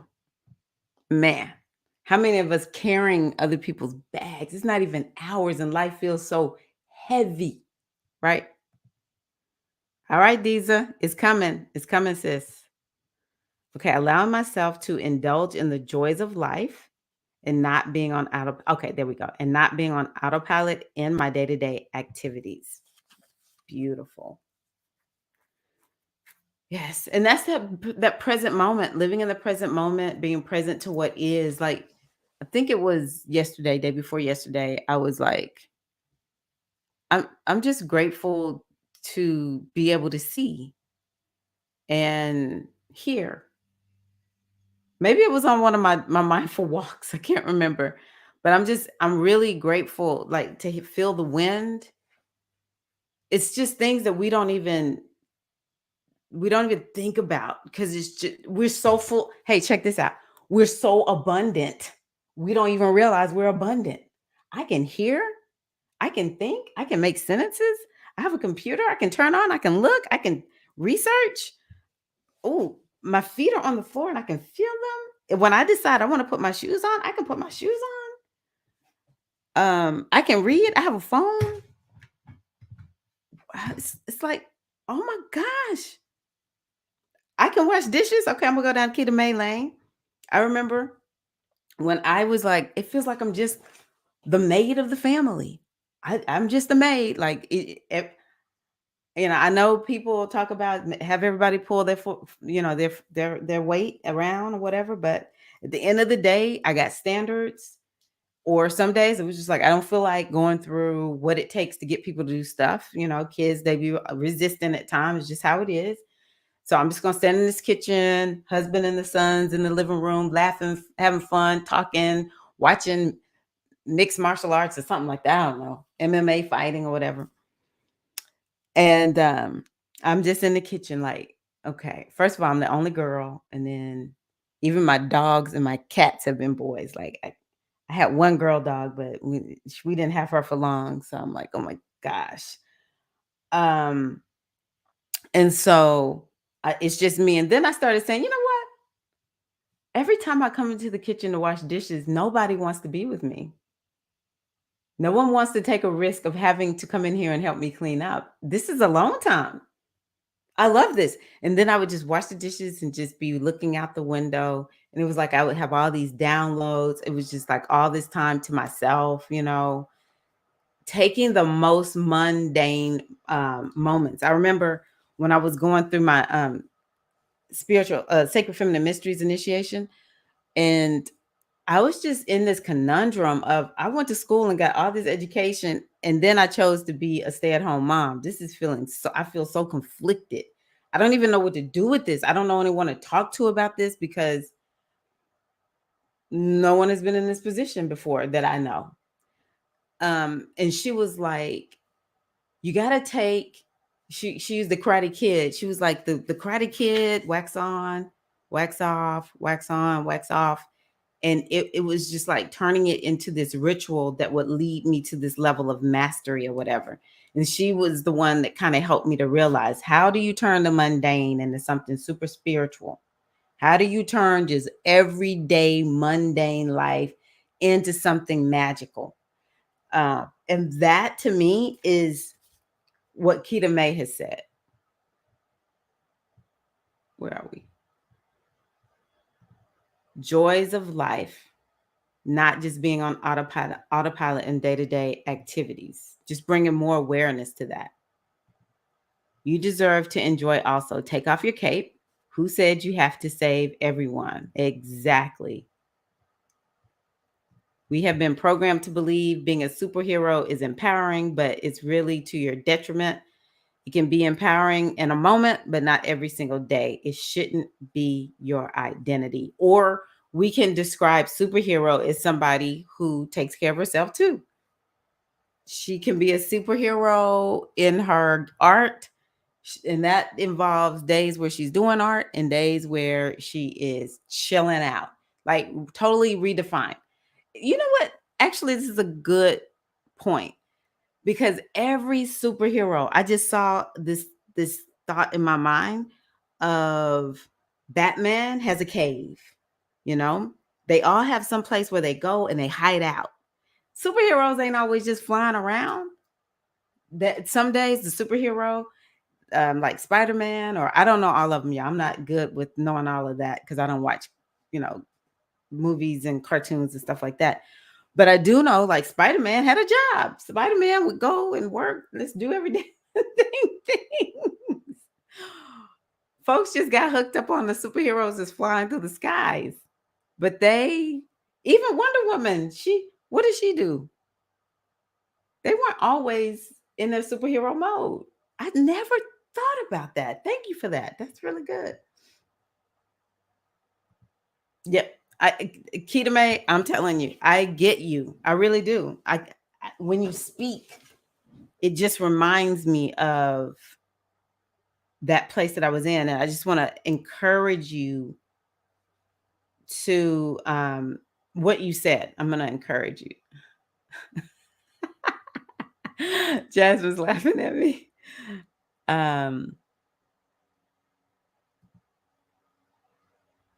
It's probably this thought. If you're like me, Keita May, it's probably this thought of, I probably should be doing something that is more like considered high value. And I think I had meant to say this to you, but any mom out there or anyone who isn't generating a lot of cash or any cash at all, someone else is, you have an arrangement where someone else pays, they make the money and pay stuff. One of my coaches had me sit down and she was like, I want you to write down how much. She said, your kids were at home for this many years. You were the nursery lady, the pre-K lady. How much did that cost? If you had worked outside the home, how much would that have cost? You were the homeschooler, you cook, you clean, like tally up for however long you stayed at home doing all that, tally it up. By the time I finished, she was like, if you had made money all those years, how much would it be? It was like over $1 million or something like that, tallying up everything.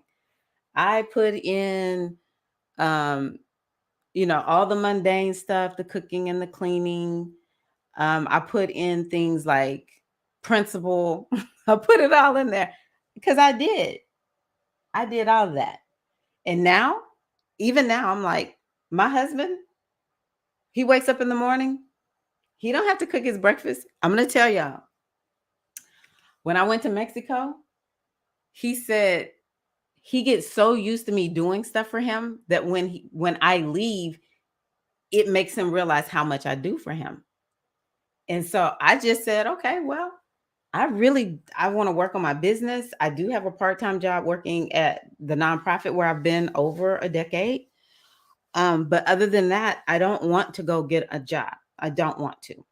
And so the way I fixed it in my mind is I said, this man, if he didn't have me cooking for him, what would he do? How much more time of this would he take? Or who would he have to outsource it to? I still pretty much take care of the home. I take care of everything around the home. I don't wash clothes, but I wash my clothes. He washes his clothes. But for the most part, I take care of everything. When it comes to things like planning trips or, keeping in touch with keeping my younger son on track with, do we have all the paperwork in for him to stay in college and stuff like I do everything, right? I'm tallying up all of that. Cash does not equal value. Okay. I don't have to be generating cash to be generating value. It's two very different things. And if we are fortunate enough to be in a relationship where it's healthy, because I know if you're feeling like somebody's like infringing on your money, then that would be different, or they not sharing all the money. But if you feeling like, well, I just have a man or a partner or whoever that is, this is our arrangement. I don't work outside the home, and he's the one that makes the money or whatever. That money is not more valuable than what you're bringing to the relationship.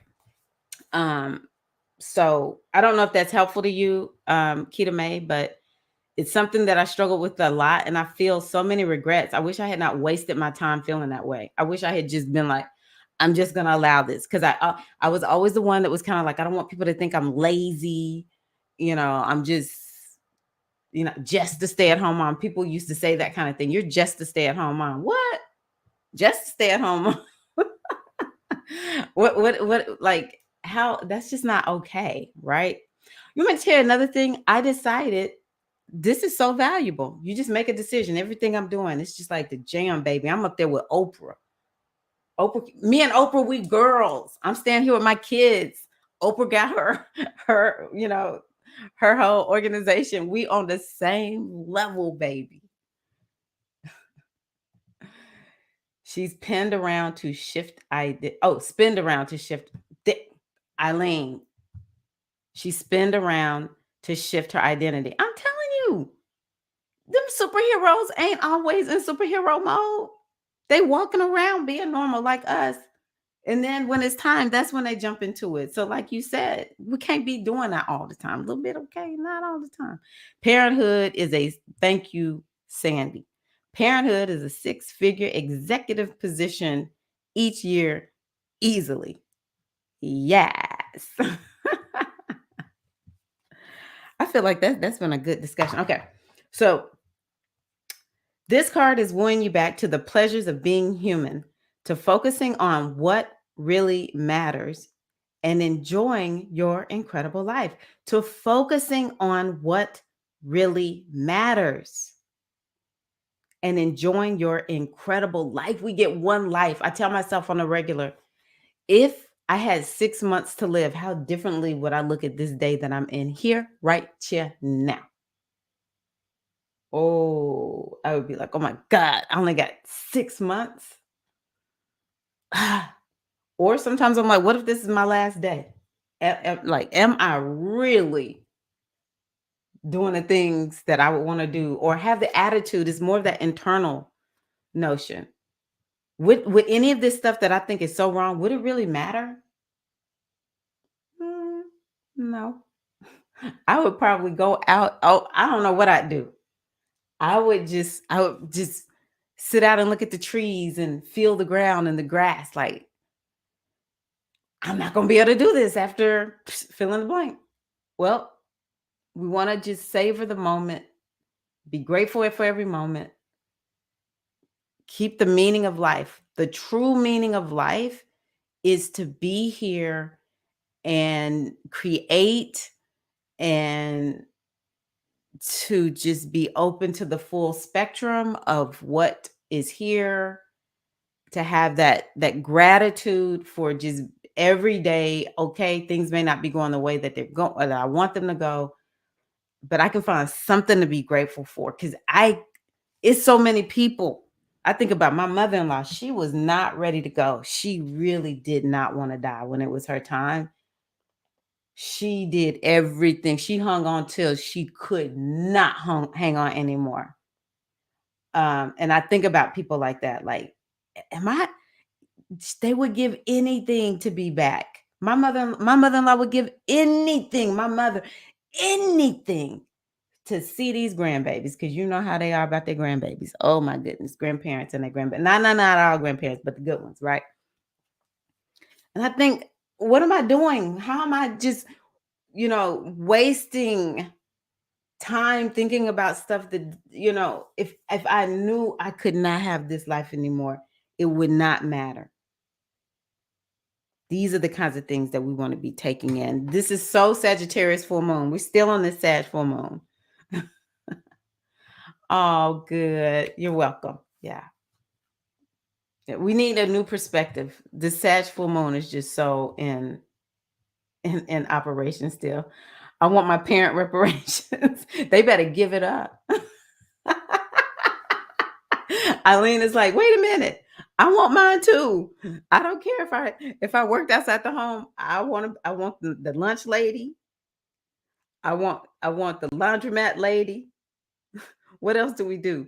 I used to tell my kids all the time, I'm just your Uber and your freaking Lyft ride. All right. Can I get my Lyft and Uber payments, please? Sandy says she wants her parent reparations. All the parents are like, you know what? That's ingenious for all of us. I usually take pride and joy in taking care of our household, but lately it's been such a challenge. But your word definitely helped me today. Yeah, it does. When you are a woman who has this is the other challenge. When you're a woman who is like, I know that I have something great inside of me and I want to express it, it feels so contradictory. But I remember there was this one book. What is this book? Is a book called, I can't remember the name of it, but I'm just going to use the word stages. I don't think that was the word, but it was something like that. And it was just like helping women to realize you're at this particular stage, this particular phase, and it's not going to last forever. You're just at this cycle. And then at some point, it's going to be over. It's going to be different. And trust and believe, Kita May, I am a living witness of this. I remember thinking, especially, as we get more mature, I was like, it just feels like this thing is going to last forever. These kids are here. And it's, even though they're older, it just seems like it's just lasting forever. And then when it was over, I was just like, oh crap. First of all, I got to find something to do. And then secondly, it was just kind of like, oh, it wasn't that bad. I miss it. Thank you, Felicia. Yes, yes, yes. We all want that. Oh, thank you. Doctor, counselor, nurse. Sometimes we the ambulance too. I have this great goddess oracle deck for green Terra. It says delegate. It's okay to ask for help. I love that. Asheo, it can save your life. Excuse me, it can save your life. That's actually Venusian. I don't know about green Terra, but I'm saying delegate and asking for help. With this one, we were talking about Venus. So asking for help is a Venusian thing. Yes. Save your own life first, then you are able to help others. Okay, I'm going to do one last little shift and then we're going to go on ahead and we're going to wrap it up today. Green Terra. Yeah, I've heard of Green Terra, but I don't know her wisdom off the top of my head. Okay.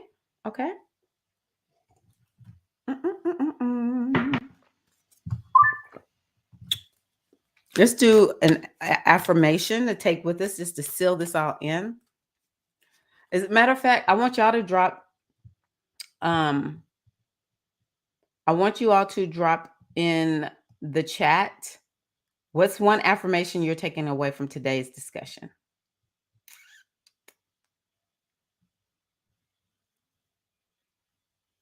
I'm going to try this one. Let's see what this sounds like.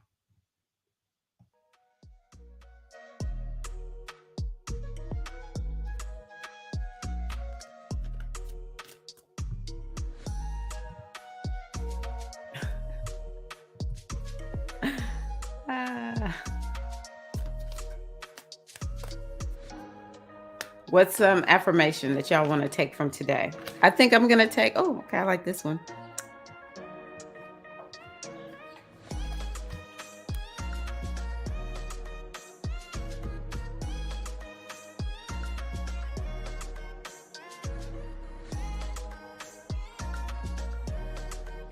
It's something like I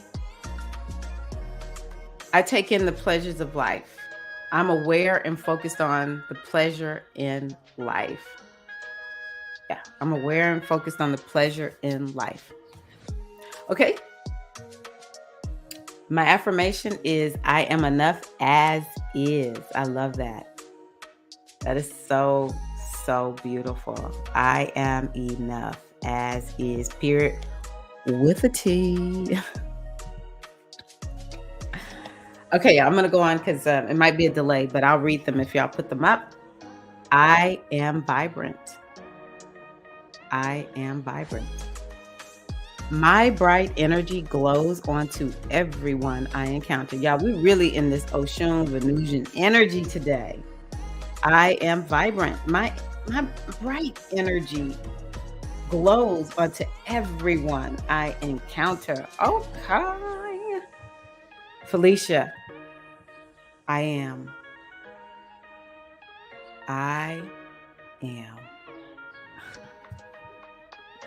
Kita May, my value outweighs my monetary value.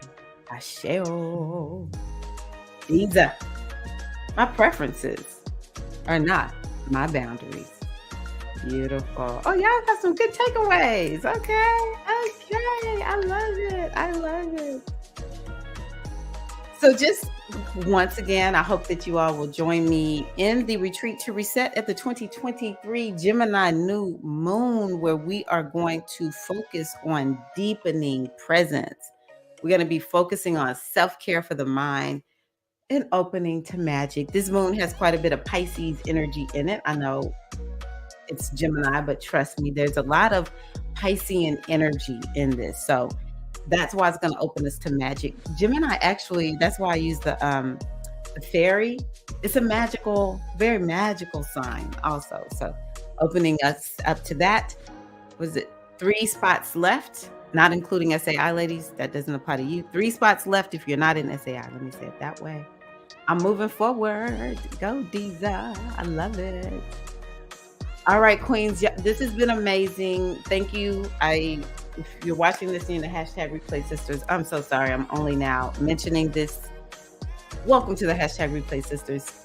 please, please, please let me know what you are taking away from this. But to all the sisters who are here, I appreciate you. And I wish y'all a wonderful, wonderful rest of the week. And yeah. Oh, I know what I was going to say. If y'all would give the video a nice thumbs up. And I look forward to seeing you all again very, very soon. Where's my little graphic? Oh, I'm a trip, y'all. Let me see, is there anything else I want to tell y'all? Love y'all. Peace.